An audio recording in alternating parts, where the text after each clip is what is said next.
Here's your 60-second script.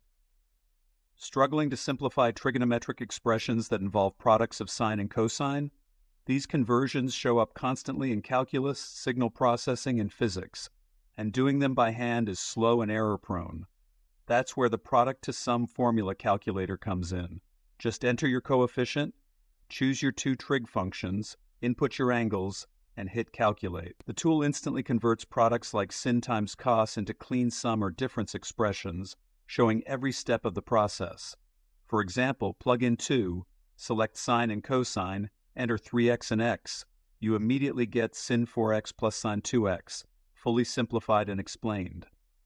Whether you're a student working through trigonometry homework or an engineer handling wave equations, this calculator saves you time and eliminates mistakes. Try the free product to sum formula calculator right now using the link below.